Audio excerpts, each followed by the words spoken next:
Hello વિદ્યાર્થી મિત્રો, સાધ્યમ એકેડેમીના આ ડિજિટલ પ્લેટફોર્મ પર આપ સૌનું હાર્દિક સ્વાગત છે. આપણી કરંટ અફેર્સ પ્લસ જીએસની લેક્ચર સિરીઝમાં આજનો ટોપિક છે બંધારણ સભા. ઓકે, કેમ બંધારણ સભા? તો હમણાં જ 26 નવેમ્બરના રોજ સંવિધાન દિવસની આપણે ઉજવણી કરી અને એને ધ્યાનમાં લઈ બંધારણ સભા જે ટોપિક છે એ આપણે સમજવો રહે. બરાબર, તો સ્ટાર્ટ કરીએ બંધારણ સભા. તો પહેલાં તો હું તમને વાત કરીશ કે આપણું જે બંધારણ જે છે એ 26 નવેમ્બર 1949ના રોજ બન્યું. બરાબર, બનીને તૈયાર થયું. બરાબર, અને એનો અમલ જે છે એ 26 જાન્યુઆરી 1950ના રોજ અમલ થયું.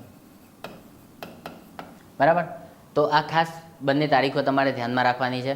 અને 26 નવેમ્બર, આ 26 નવેમ્બરને આપણે કાયદા દિવસ તરીકે પણ ઓળખીએ છીએ અને બંધારણ દિવસ. બરાબર, હવે તમારે ધ્યાન એ રાખવાનું છે કે કાયદા દિવસ તરીકે આપણે કેમ ઉજવીએ છીએ. તો જ્યારે આપણું બંધારણ જે છે એ બનીને તૈયાર થયું 26 નવેમ્બર 1949, પણ એને અમલ કરવામાં આવ્યું છે 26 જાન્યુઆરી 1950ની અંદર. પરંતુ અમુક જોગવાઈઓ જે હતી એ આપણે 26 નવેમ્બર 1949થી જ લાગુ થઈ ગઈ હતી. એને ધ્યાનમાં લઈ આ કાયદા દિવસ તરીકે આપણે 26 નવેમ્બરને ઉજવીએ છીએ. બરાબર, પરંતુ બંધારણ દિવસ જે છે એ ક્યારથી આપણે ઉજવવાનો ચાલુ કર્યો એ બાબત તમારે ખાસ ધ્યાનમાં રાખવી પડે, અને એ છે 2015થી ઉજવણીની શરૂઆત.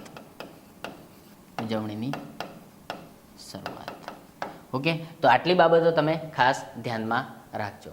હવે બંધારણ સભા જે છે એની જે રચના થઈ એમાં કેવી કેવી માંગો કરી છે આપણા ભારતીય બંધારણ સભા માટે.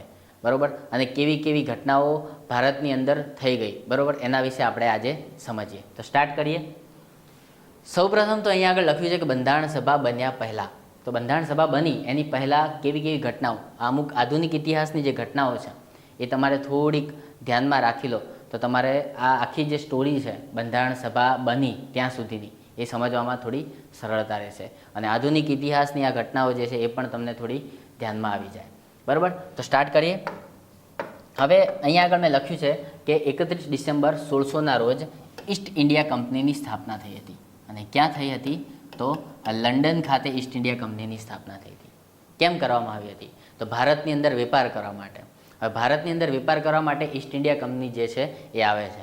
બરાબર, અને વેપાર કરતાં કરતાં આપણા જ લોકો જોડે સંઘર્ષ થાય છે અને યુદ્ધ ફાટી નીકળે છે, અને એ છે પ્લાસીનું યુદ્ધ. બરાબર, હવે પ્લાસીનું યુદ્ધ તો થઈ ગયું, એના પછી થાય છે બક્સરનું યુદ્ધ. અને આ બક્સરના યુદ્ધથી આ ઈસ્ટ ઇન્ડિયા કંપની જે છે એ વધુ શક્તિશાળી થઈ જાય છે. બરાબર, વધુ શક્તિશાળી થઈ જાય છે. કેમ વધુ શક્તિશાળી?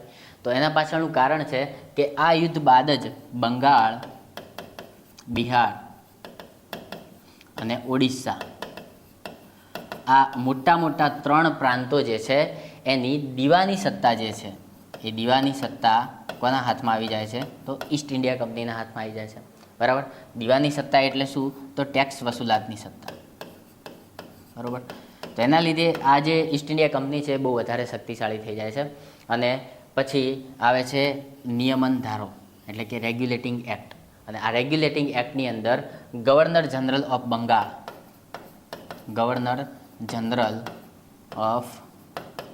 બંગાળ જે છે એ આખા ભારત પર નિયંત્રણ લાવે છે.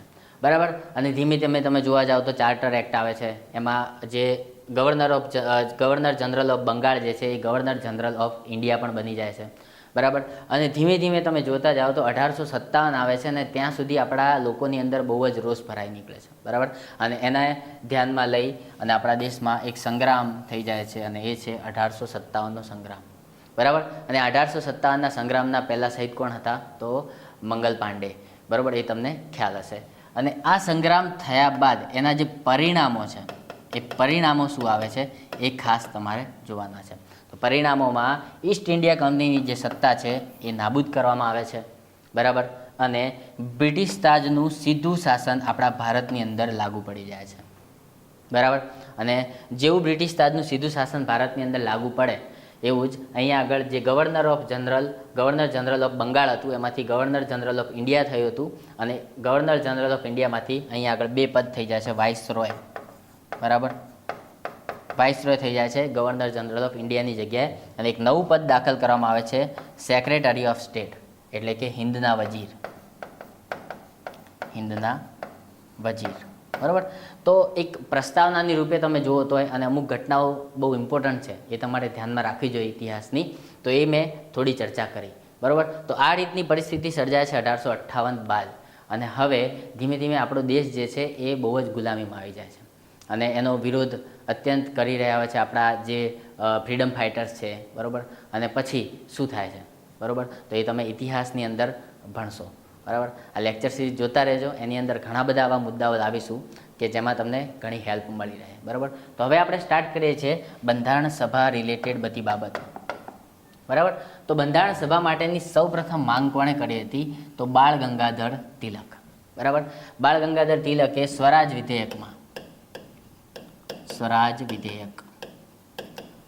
વિધેયકમાં સૌપ્રથમ માંગ કરી હતી બંધારણ સભા માટેની, અને એના પછી જોવામાં આવે છે આપણે ઈસવીસન 1919નો ભારત શાસન અધિનિયમ, બરાબર. હવે ભારત શાસન અધિનિયમની અંદર એવું કહેવામાં આવ્યું હતું કે આવતા 10 વર્ષ બાદ આ અધિનિયમની સમીક્ષા કરી, એની તપાસ કરી અને ભારતીયોને એક નવું બંધારણ આપવામાં આવે, બરાબર. અને એટલા માટે જ આવે છે સાયમન કમિશન, બરાબર. આ હિસ્ટ્રીનો ટોપિક છે પણ થોડીક અહીંયા મેં ચર્ચા કરી દીધી, બરાબર. પોલિટીમાં પણ આવે જ છે. હવે શું થાય છે તો 1922ની અંદર ગાંધીજી આવે છે, અને ગાંધીજીએ પોતાનો વિચાર વ્યક્ત કર્યો, અને એમણે જણાવ્યું કે ભારતીય બંધારણ જે છે એ ભારતીયો દ્વારા જ બનેલું હોવું જોઈએ, બરાબર. પણ થાય છે શું તો 1927માં જે સાયમન કમિશન આવે છે એ સાયમન કમિશનની અંદર 7 સભ્યો ગોરા હોય છે, અને એના લીધે બહુ જ વિરોધ થાય છે આપણા દેશની અંદર, બરાબર. અને વિરોધમાં જ આપણા એક લોકલાડીલા નેતા હતા, એમને પણ આપણે ગુમાવ્યા, અને કોણ હતા તો લાલા લજપતરાય, બરાબર. તો આ સાયમન કમિશન જે છે એની રચના થાય છે ક્યાં આગળ તો લંડન ખાતે, બરાબર. ક્યારે તો 1927માં, બરાબર. અને 1928માં આ સાયમન કમિશન જે છે એ ક્યાં આવે છે તો ભારતમાં, એનો બહુ જ વિરોધ થાય છે, અને આ વિરોધ થવાના લીધે એ વખતના આપણા જે SOS એટલે કે હિન્દના વજીર સેક્રેટરી ઓફ સ્ટેટ બર્કન હેડ હતા, એ બર્કન હેડે એવું જણાવ્યું કે ભારતીયોને ફક્ત ખાલી વિરોધ કરતા જ આવડે છે, એવું હોય તો ભારતીયોને ગમે એવું બંધારણ અને દરેક ભારતીયોને અનુકૂળ હોય એવું બંધારણ બનાવી બતાવો. અને ત્યારે જ ઇન્ડિયન નેશનલ કોંગ્રેસના નેતા હતા મોતીલાલ નહેરુ, એમણે આ પડકાર ઝીલી લીધો, બરાબર. અને એના જવાબમાં નહેરુ રિપોર્ટ જે છે એ લાવે છે, બરાબર. નહેરુ રિપોર્ટ જે છે એને જ આપણે બંધારણની બ્લુપ્રિન્ટ કહીએ છીએ, બરાબર. એને જ આપણે શું કહીએ છીએ બંધારણની બ્લુપ્રિન્ટ. કેમ બંધારણની બ્લુપ્રિન્ટ કહીએ છીએ તો એના પાછળનું કારણ છે કે આપણા અત્યારના બંધારણની અંદર ઘણી બધી જે જોગવાઈઓ છે એ આ નહેરુ રિપોર્ટમાં પણ હતી, બરાબર. તો એ ખાસ બાબત તમારે ધ્યાનમાં લેવી, બરાબર. હવે એના પછી આગળની શું ઘટનાઓ થાય છે એના વિશે આપણે જોઈએ. હવે આવે છે 1928, અને 1928ની અંદર કલકત્તા અધિવેશન, બરાબર. ઇન્ડિયન નેશનલ કોંગ્રેસનું કલકત્તા અધિવેશન જે છે એ કલકત્તા અધિવેશનના અધ્યક્ષ કોણ હોય છે? અધ્યક્ષ હોય છે મોતીલાલ નહેરુ. અને એવી માંગ કરવામાં આવે છે કે 1929ના અંત, બરાબર, 1929ના અંત સુધીમાં અમને સાંસ્થાનિક સ્વરાજ આપો, બરાબર. સાંસ્થાનિક સ્વરાજની માંગ કરે છે, બરાબર.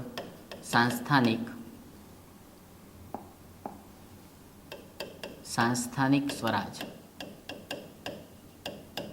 બરાબર. ક્યાં સુધી તો 1929ના અંત સુધી,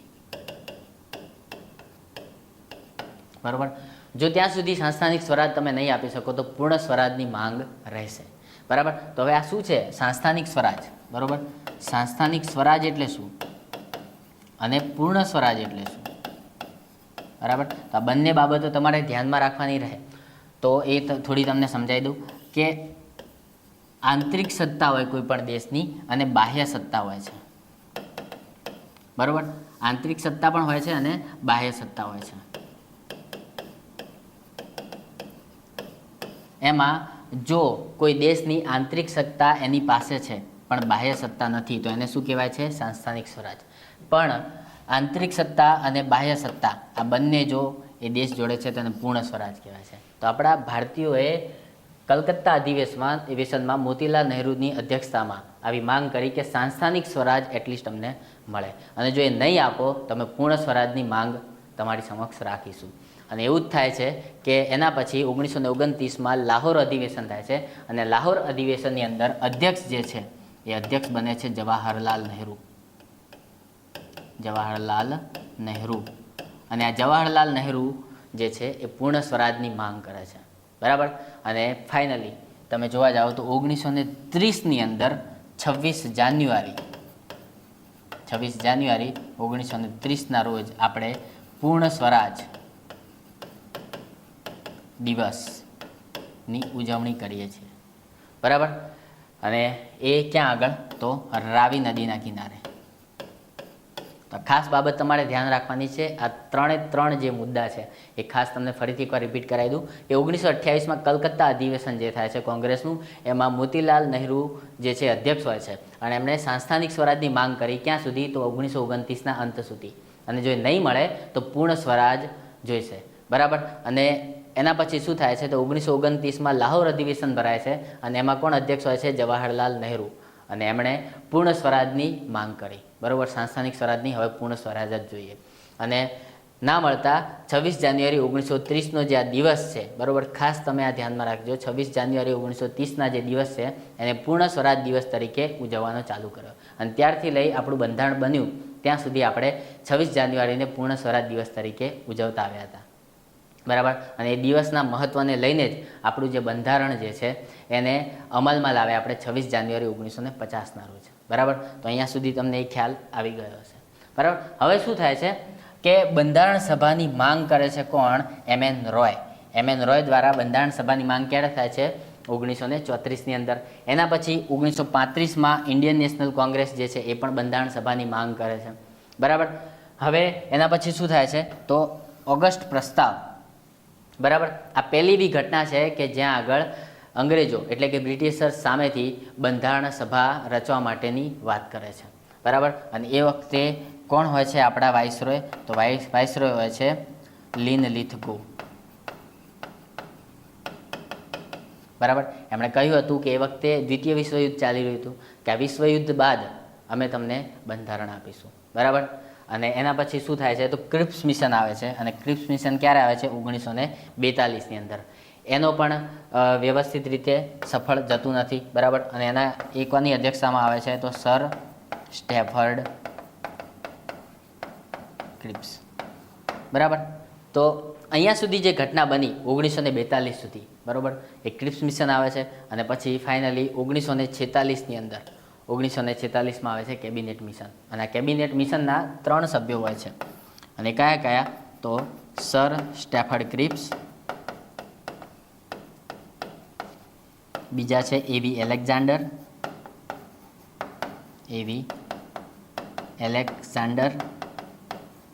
અને ત્રીજા પેથિક લોરેન્સ, બરાબર.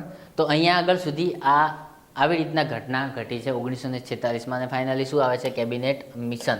અને કેબિનેટ મિશન અંતર્ગત જ આપણા દેશની અંદર બંધારણ સભાની રચના થાય છે, ને આ રચનાને આધારે જ બંધારણ સભાની જે સભ્ય સંખ્યા છે એ નક્કી કરવામાં આવી. અને કેટલી કરવામાં આવી? તો એ 389. ઓકે. અને આ 389માંથી 296 જે છે એ 296 સભ્યો ચૂંટાઈને આવે, બરાબર. એ કેવી રીતે આવે છે? તો ચૂંટાઈને. અને 93 સદસ્યો જે છે એ નિમણૂક પામીને આવે છે, બરાબર. હવે આ 93 સભ્યો જે હતા એ ક્યાંના હતા? તો દેશી રજવાડા, બરાબર છે. હવે આ 296માંથી 292 સદસ્યો જે છે, 292 સદસ્યો બ્રિટિશ ભારત, બરાબર, બ્રિટિશ ભારત પ્રાંતના હતા. અને 4 સદસ્યો જે છે એ કમિશનરેટ એરિયાના.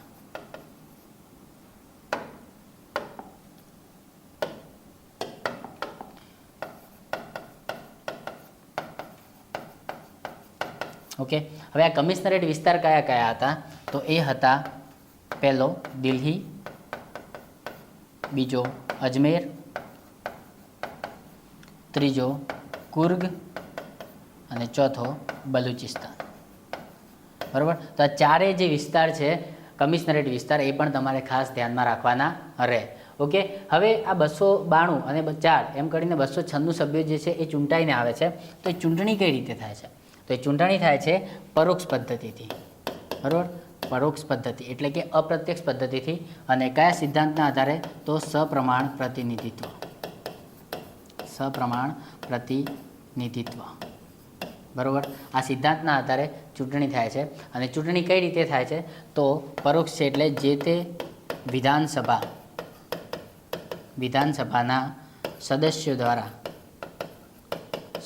દ્વારા ચૂંટીને મોકલવામાં આવ્યા હતા.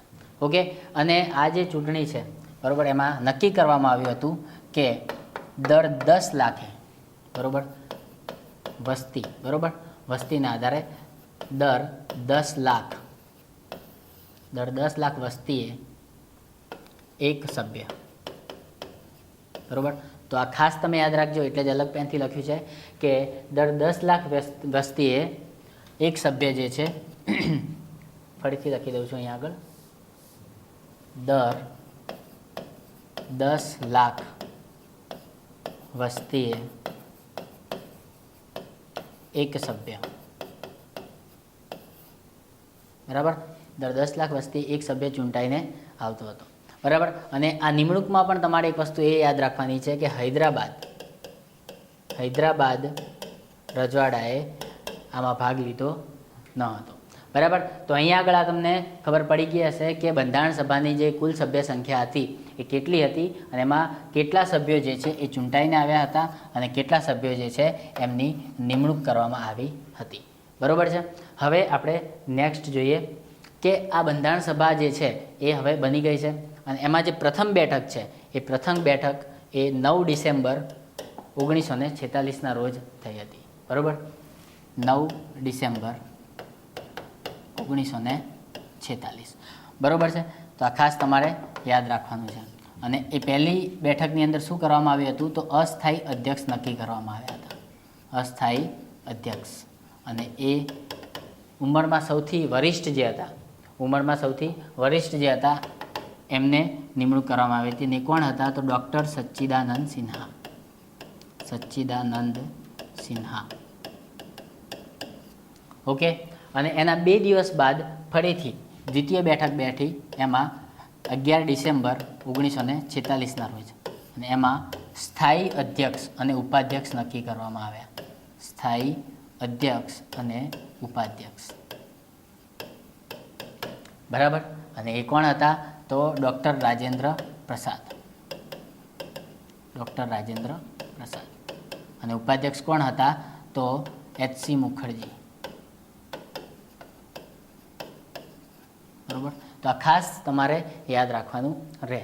હવે 9 ડિસેમ્બરે પ્રથમ બેઠક, 11 ડિસેમ્બરે દ્વિતીય બેઠક, અને એના પછી 2 દિવસ બાદ ઉદ્દેશ પ્રસ્તાવ રજૂ કરવામાં આવે છે. એ કઈ તારીખે? તો 13 ડિસેમ્બર 1946ની રોજ. બરાબર, અને ઉદ્દેશ પ્રસ્તાવ કોણ રજૂ કરે છે? તો રજૂ કરે છે જવાહરલાલ નહેરુ.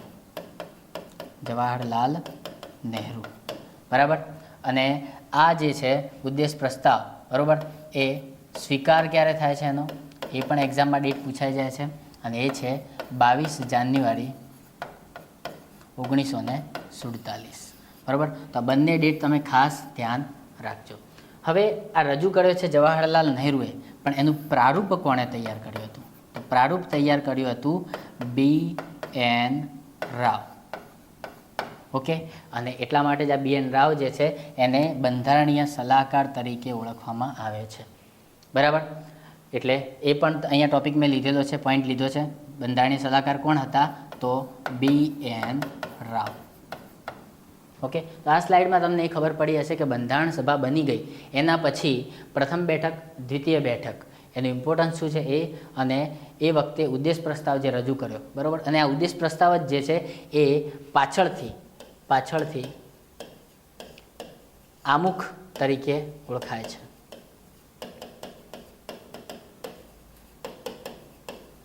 ઓકે, તો આ પણ બાબત તમારે ખાસ ધ્યાનમાં રાખવી. ઓકે, હવે નેક્સ્ટ જોઈએ છે કે હવે શું થાય છે. તો આપણે બંધારણ સભાની સભ્ય સંખ્યા જે છે એ કેટલી નક્કી કરી હતી? 389. અને આ 389 સભ્ય સંખ્યા નક્કી કર્યા બાદ મુસ્લિમ લીગ જે છે, આ મુસ્લિમ લીગે બંધારણ સભાનો વિરોધ કર્યો હતો. બરાબર. અને વિરોધ કરવા પાછળનું કારણ શું હોઈ શકે?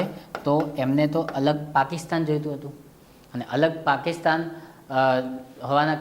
લેવાના કારણે એમણે આ મુસ્લિમ લીગ જે છે એમણે વિરોધ કર્યો હતો. બરાબર. અને એના જવાબમાં અહીંયા માઉન્ટ બેટન પ્લાન આવે છે, અને માઉન્ટ બેટન પ્લાન અંતર્ગત 14 ઓગસ્ટના રોજ પાકિસ્તાન દેશ બને છે, અને 15 ઓગસ્ટના રોજ ભારત આઝાદ થાય છે. બરાબર. અને આ રીતે આપણા દેશના બે ભાગલા પડે છે, ભારત અને પાકિસ્તાન. હવે આ વસ્તુ થવાના લીધે આ જે ટોટલ સંખ્યા જે હતી બંધારણ સભાની એ 389માંથી હવે થઈ જાય છે કેટલી? 299. ઓકે, 299 સભ્ય સંખ્યા થઈ જાય છે, અને એમાંથી 229 જે છે એ હવે કહેવાશે ભારતીય પ્રાંત. બરાબર. અને અગાઉ શું કહેવાતા હતા? તો બ્રિટિશ પ્રાંત. બરાબર, બ્રિટિશ ભારત પ્રાંત. ઓકે, તો આ ખાસ તમારે ધ્યાનમાં રાખવાની છે વાત. બરાબર છે. અને બાકી 70 જે વધ્યા એ કયા? તો દેશી રજવાડા. બરાબર. તો આટલી બાબત તમારે ખાસ ધ્યાનમાં રાખવાની છે કે માઉન્ટ બેટન પ્લાન પછી ભારત અને પાકિસ્તાન એમ બે ભાગલા પડી જાય છે, અને એ ભાગલા પડ્યા બાદ હવે જે બંધારણ સભાની જે સભ્ય સંખ્યા છે એ કેટલી થઈ જાય છે? 299. અને એમાંથી ભારતીય પ્રાંત જે છે 229, અને 70 જે છે એ દેશી રજવાડા. બરાબર. એટલે હવે આ આંકડો તમારે ખાસ યાદ રાખવાનો છે, બંધારણ સભાની સંખ્યા. અને હવે આ સદસ્યો દ્વારા આપણું બંધારણ બનશે. બરાબર. તો આ ખાસ તમે ધ્યાનમાં રાખજો. બરાબર. હવે અહીંયા મેં એક પોઈન્ટ લખ્યો છે કે બેવડી ભૂમિકા. બરાબર, બેવડી ભૂમિકા. તો બેવડી ભૂમિકા કેમ કહેવાય છે? તો આ બંધારણ બનાવવાનું હોય છે. બરાબર, બંધારણ બનાવવાનું હોય છે એટલે એક કાર્ય એ છે બંધારણ બનાવવું, અને બીજું કાર્ય શું છે? કાયદા બનાવવા. કેમ કે આપણો દેશ આઝાદ થઈ ગયો છે એટલે બંધારણ પણ બનવું જોઈએ અને કાયદો પણ બનવું જોઈએ, જરૂર પડે એવા. તો બંધારણ બને છે એ વખતે અધ્યક્ષ કોણ હોય છે? એ વખતે અધ્યક્ષ હોય છે ડૉક્ટર રાજેન્દ્ર પ્રસાદ. અને જ્યારે કાયદા બનાવવાની કામ કરે છે બંધારણ સભા, ત્યારે અધ્યક્ષ કોણ હોય છે? તો ત્યારે અધ્યક્ષ હોય છે જીવી માવળંકર. બરાબર. તો ખાસ તમે આ બાબત પણ ધ્યાનમાં રાખજો. હવે બંધારણ સભા જે છે એમાં કેટલા સદસ્યો છે? 299. અને એમાંય મહિલાઓ હતી. બરાબર. કેટલી મહિલાઓ હતી? તો 15 મહિલાઓ હતી. તો એ આપણે નેક્સ્ટ સ્લાઇડમાં એક અલગથી સ્લાઇડમાં લઈ લઈએ છીએ મહિલાઓ વિશે. તો બંધારણ સભામાં મહિલાઓ. બરાબર. ટોટલ 15 જેટલી મહિલાઓ હતી. બરાબર. એમાં બધી યાદ રહે કે ના રહે, પણ ઇમ્પોર્ટન્ટ અમુક 4-5 મહિલાઓ જે છે એ તમારે ખાસ યાદ રાખવાની રહે, કે જેને લઈને ઘણીવાર એક્ઝામમાં ક્વેશ્ચન આવ્યા છે. બરાબર. તો અહીંયા આગળ હું નોટ કરું છું. તો પહેલાં છે તો આપણા ગુજરાતી જ હંસાબેન મહેતા. પછી રાજકુમારી અમૃતા કૌર. બરાબર. પછી છે સુચિતા કૃપલાણી. બરાબર. પછી વિજયાલક્ષ્મી પંડિત, એની મસ્કરીન. બરાબર. તો આમ આ જે મહત્ત્વની જે અમુક જે મહિલાઓ જે છે એ ખાસ તમારે ધ્યાનમાં લેવી જોઈએ. બરાબર. એ સિવાય સરોજિની નાયડુ પણ હતા. બરાબર. સરોજિની નાયડુ પણ બંધારણ સભાના જ સદસ્ય હતા. સરોજિની નાયડુ. બરાબર. અને એક ઇમ્પોર્ટન્ટ વ્યક્તિ હતા અને એ કોણ છે તો મહાત્મા ગાંધી. મહાત્મા ગાંધી એ બંધારણ સભાના સદસ્ય નહોતા. બરાબર. આ બાબત પણ તમે યાદ રાખજો. બંધારણ સભાના સદસ્ય ન હતા. બરાબર. તો આટલી બાબતો તમે આ સ્લાઇડમાંથી પણ યાદ રાખજો. હવે આપણું બંધારણ બનવા જઈ રહ્યું છે, તો એ બંધારણ બનાવવા માટે ઘણી સમિતિઓની જરૂર પડશે. એમાં ઘણી બધી સમિતિઓની રચના પણ થઈ હતી અને એના અધ્યક્ષ પણ અલગ અલગ રાખવામાં આવ્યા હતા. પણ એમાં બહુ જ ઇમ્પોર્ટન્ટ સમિતિઓ કે જે વારે ઘડી એક્ઝામમાં પૂછાતી હોય છે, એ સમિતિઓ વિશે આપણે જોઈ લઈએ. બરાબર. અને એટલા માટે લખ્યું છે બંધારણના નિર્માણમાં મહત્ત્વની સમિતિઓ. બરાબર. અને એ સમિતિઓની અંદર પહેલી જ સમિતિ લખી છે પ્રારૂપ સમિતિ. પ્રારૂપ સમિતિ એટલે કે ડ્રાફ્ટિંગ કમિટી. બરાબર. ડ્રાફ્ટિંગ બરાબર કમિટી. બરાબર. તો આ ડ્રાફ્ટિંગ કમિટી જે હતી એના અધ્યક્ષ કોણ હતા? તો એના અધ્યક્ષ હતા ડૉક્ટર BR આંબેડકર. બરાબર. હવે ડૉક્ટર BR આંબેડકર સાથે અન્ય 6 સદસ્યો પણ હતા.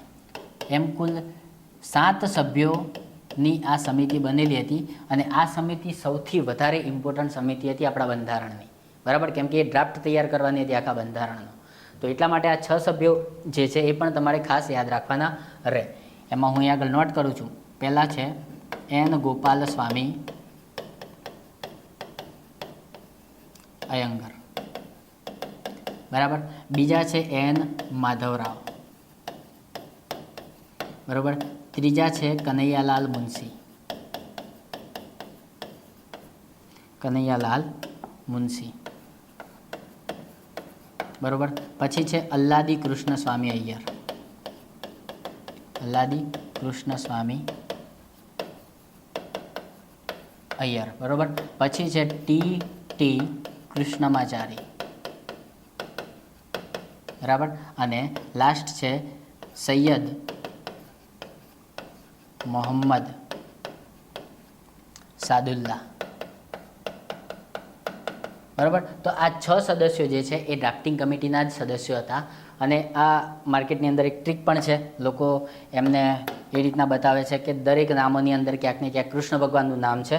બરાબર.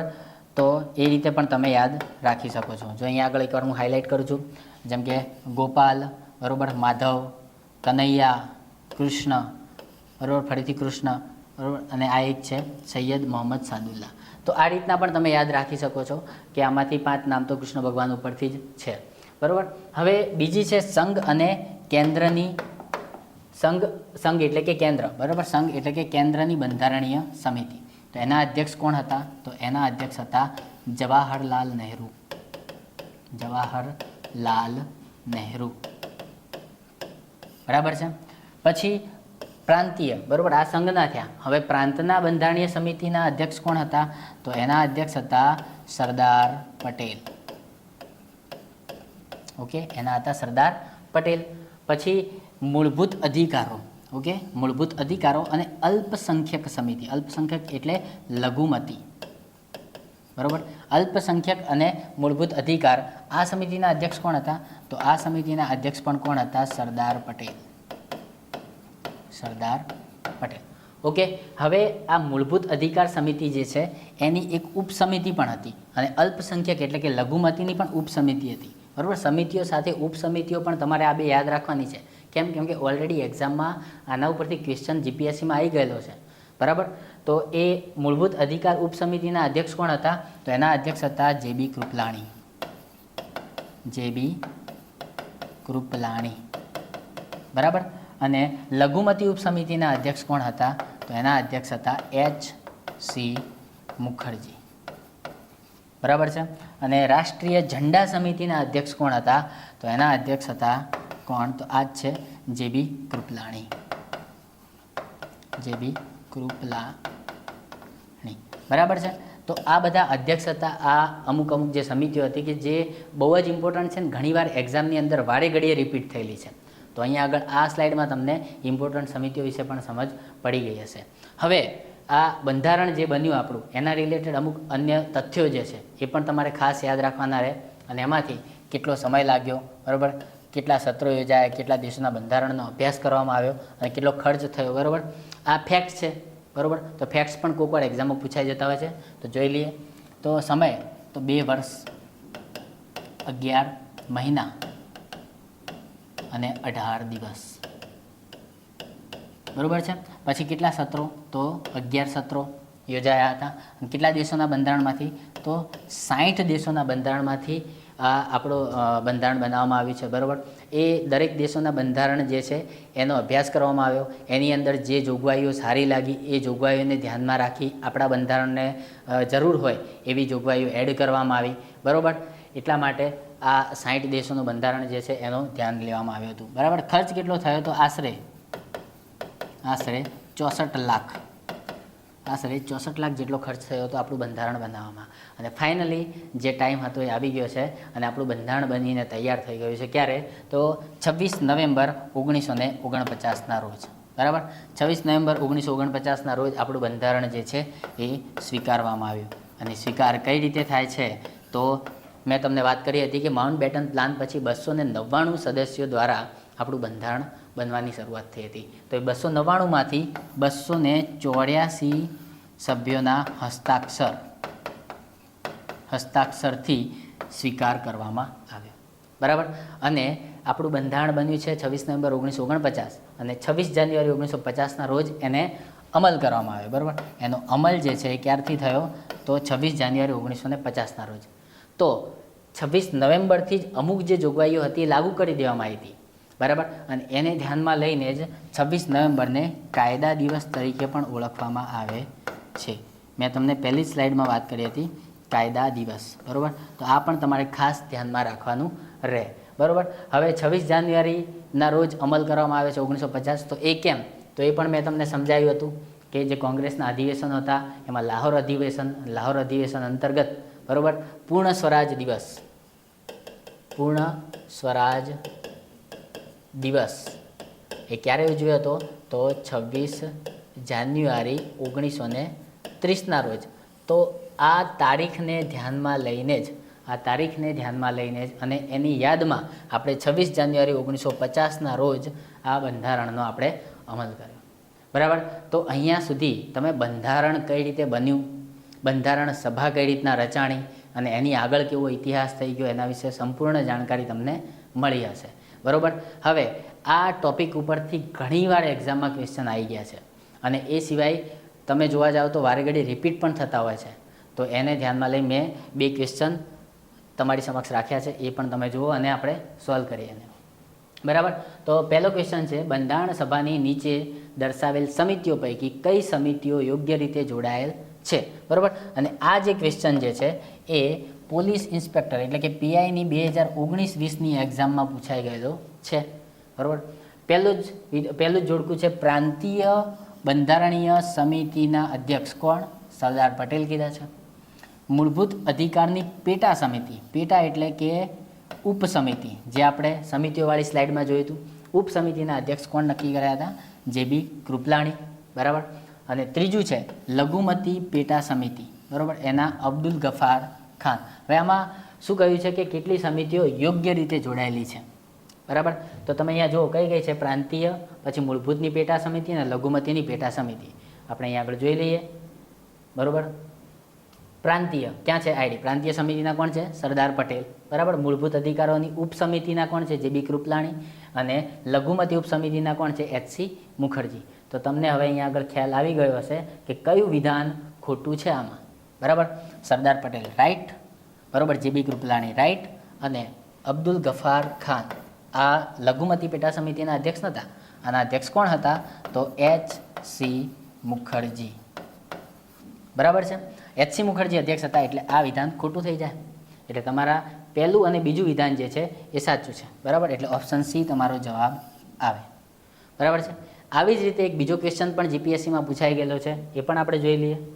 અને એ છે બંધારણ સભા બાબતે નીચેના પૈકી કયું કે કયા વિધાનો, બરાબર, કયા વિધાનો કે વિધાન કે સાચા કે સાચું છે. કેમ આ રીતે લખ્યું છે, કેમ કે કયું એટલે કે એક વિધાન પણ સાચું હોઈ શકે અને વિધાનો કે વિધાન એટલે કે એકથી વધારે પણ સાચા હોઈ શકે, એટલા માટે ઓબ્લિક કરી અને આ રીતે ક્વેશ્ચન પૂછેલો છે, બરાબર. તો એના વિશે આપણે જોઈએ. જો જીપીએસસીની એસટીઆઈની એક્ઝામમાં આ ક્વેશ્ચન પૂછાઈ ગયો છે 2019-20.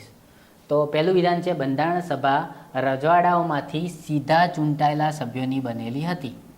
હવે બંધારણ સભા સીધા ચૂંટાયેલા સભ્યોની તો બનેલી હતી કે નથી એ તમે આખો વિડીયો જોયો હશે તો તમને ખબર પડી જશે, બરાબર. એમાં તો નિમણૂક થયેલા હતા અને ચૂંટાયેલા હતા, એટલે આ વિધાન તો તમે જોવા જાઓ તો ખોટું થઈ જાય, બરાબર. અને પરોક્ષ રીતે ચૂંટણી કરવામાં આવી હતી જે ચૂંટાયેલા હતા, તો પહેલું વિધાન ખોટું થઈ ગયું. હવે તમારે એક ટ્રીક પણ અહીંયા આગળ તમે જોઈ શકો છો કે ક્વેશ્ચન જ્યારે પૂછાય છે અને પહેલું જ વિધાન રોંગ દેખાય છે અને અહીંયા સાચા પૂછ્યા છે તો તમે ટાઈમ બચાવવા માટે આ રીતે પણ સોલ્વ કરી શકો. કઈ રીતે? અહીંયા ધ્યાન રાખો કે પહેલું ખોટું છે તો પહેલું જ્યાં છે એ તમે નીકાળી દો, એટલે અહીંયા આન્સર સીધો જ તમને ડી મળી ગયો.